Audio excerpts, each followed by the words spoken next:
আসসালামু আলাইকুম বন্ধুরা, কেমন আছেন সবাই?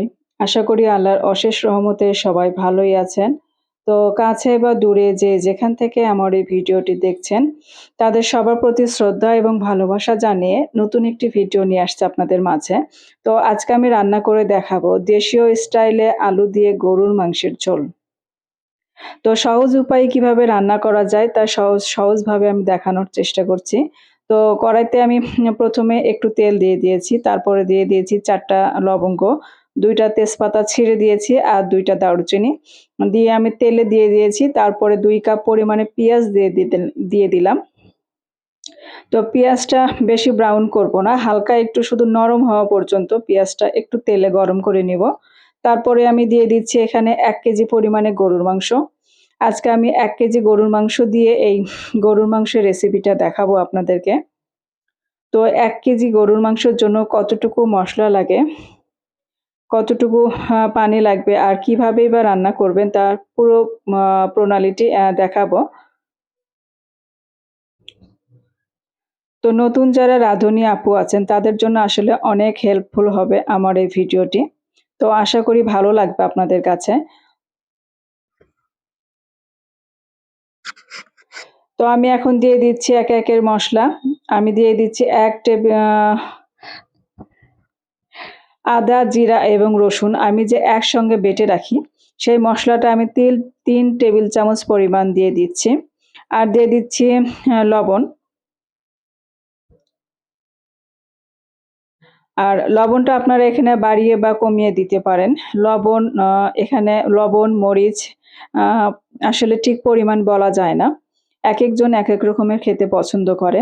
তো এখানে দিয়ে দিলাম আ ১ টেবিল চামচ পরিমাণ লবণ এবং ১ টেবিল চামচ পরিমাণ মরিচের গুঁড়া, ১ চা চামচ পরিমাণ হলুদের গুঁড়া, ১ চা চামচ পরিমাণ ধনিয়ার গুঁড়া।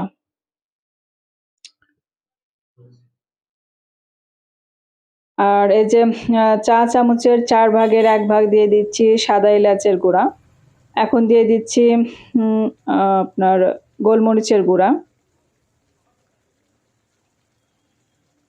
আর এই যে চিলি ফ্লেক্স দিচ্ছি ১ চা চামচ পরিমাণ। চিলি ফ্লেক্সটা এখানে অপশনাল। যদি চিলি ফ্লেক্স আপনাদের থাকে তাহলে দিবেন। আর যদি এখানে চিলি ফ্লেক্সটা না থাকে তাহলে আপনারা মরিচের গুঁড়াটা আরেক চামচ বাড়িয়ে দেবেন। আমি এখানে দিলাম যে চিলি ফ্লেক্সটা দিলে আপনার তরকারির যে একটা কালার, সে কালারটা অনেক সুন্দর আসে এবং খয়েরি, খয়েরি একটা কালার চলে আসে। সেজন্য আমি দিয়েছি। তো মাংসটাকে দেখতে পাচ্ছেন আমি ১ কাপ পরিমাণ পানি দিয়েছি। পানি দিয়ে আর আর কিছু পানি দেইনি। ওই ১ কাপ পরিমাণ পানি দেওয়ার পরে মাংস থেকে যে পরিমাণ পানি উঠেছে সেই পরিমাণ পানি দিয়েই কিন্তু আমার মাংসটা সিদ্ধ হয়ে গেছে। সিদ্ধ হয়ে গেছে প্লাস কষানো হয়ে গেছে। তো আমার মাংসটা প্রায় 80% সিদ্ধ হয়ে গেছে। তো 80% সিদ্ধ যখন হয়ে যাবে তখন সেই মুহূর্তে আপনি আলু দিয়ে দিবেন। আলুটা দিয়ে আর একটু কষাবেন, কষিয়ে একটু ঝোল দিলেই আপনার মাংস রান্নাটা প্রায় রেডি হয়ে যাবে।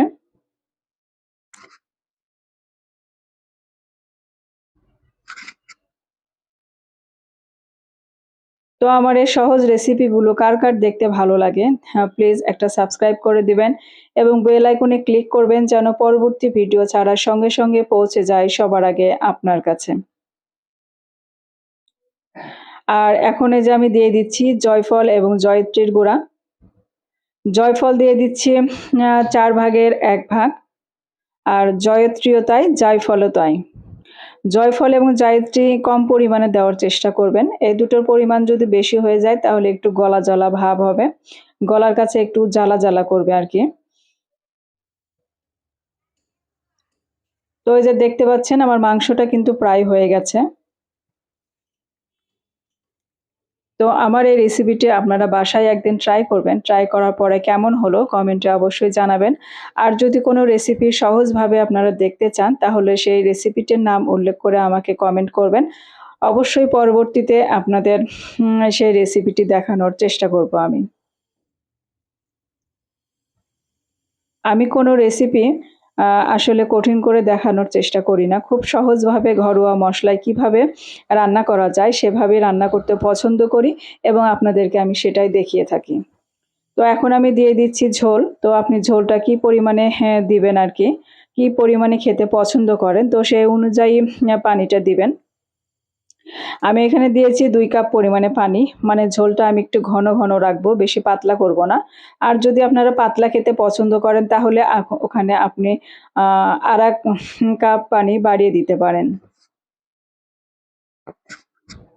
তো এই যে আমার মাংসটা প্রায় হয়ে গেছে দেখতে পাচ্ছেন। এর কালারটা দেখুন কত সুন্দর এসেছে। এইভাবে মাংস রান্না করে খাওয়ালে আপনার বাসায় যদি কোনো মেহমান আসে আর তাকে যদি এইভাবে রান্না করে খাওয়ান, তাহলে আপনার মাংস রান্নার স্বাদ সে ভুলতেই পারবে না এবং আপনার কাছে প্রতিবারই খেতে চাবে এবং আপনার রান্নার প্রশংসা করবে।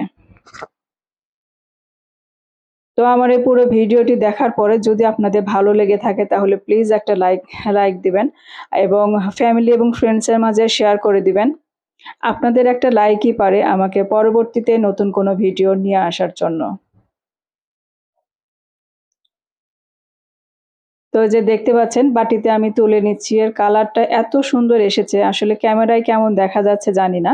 কিন্তু বাস্তবে তো আসলে এত সুন্দর হয়েছে আর এর ঝোলটা এত ঘন আর আকর্ষণীয় হয়েছে য দেখলেই জিভে পানি এসে যায়।